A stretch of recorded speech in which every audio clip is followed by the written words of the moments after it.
The old Blackwood Manor stood atop a jagged cliff, its silhouette a jagged tooth against the bleeding crimson of the setting sun. Elias tightened his grip on the rusted iron gate, the cold metal biting into his palm. He hadn't seen his uncle in 20 years, but the cryptic letter he'd received had pulled him back to the place he'd spent his life trying to forget. As the heavy gates creaked open without a touch, a draft of unnaturally cold air, smelling of damp earth, billowed out from the darkness.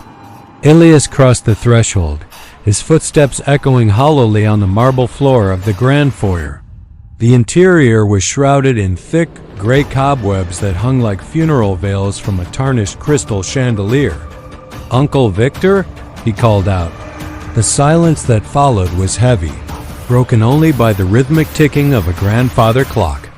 As his eyes adjusted, he noticed a trail of dark, viscous liquid leading away and disappearing under the heavy oak door of the library. Pushing open the library door, Elias was met with the scent of old parchment. The room was a chaotic mess with overturned furniture. The trail of liquid ended abruptly in front of a floor-to-ceiling mirror framed in obsidian. Elias moved closer, his heart hammering. In the reflection, he saw a younger version of his uncle, trapped behind the glass, his hands pressed against the surface in a silent scream. Suddenly the glass began to ripple like water, and a pale, elongated hand reached out, grabbing Elias's collar. Elias stumbled backward as he fought against the strength of the grip. The fabric of his coat groaned, then finally gave way with a sharp tear. The hand retreated slowly. A low, guttural whisper filled the library. "The debt must be paid. Elias." The shadows in the corners began to lengthen, detaching themselves from the walls and creeping toward him like spilled ink. Elias scrambled to the overturned desk. He found a drawer wedged shut, revealing a silver letter opener and an old, leather-bound ledger.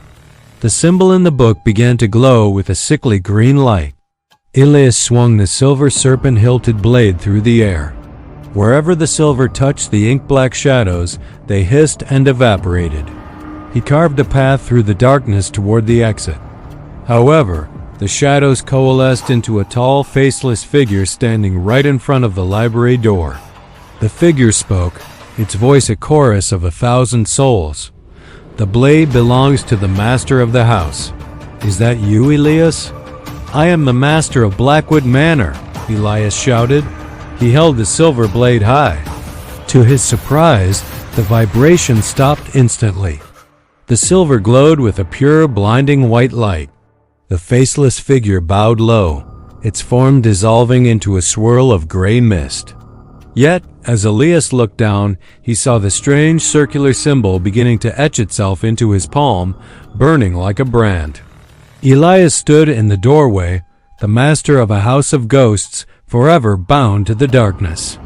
The cycle was ended, and a new one had begun.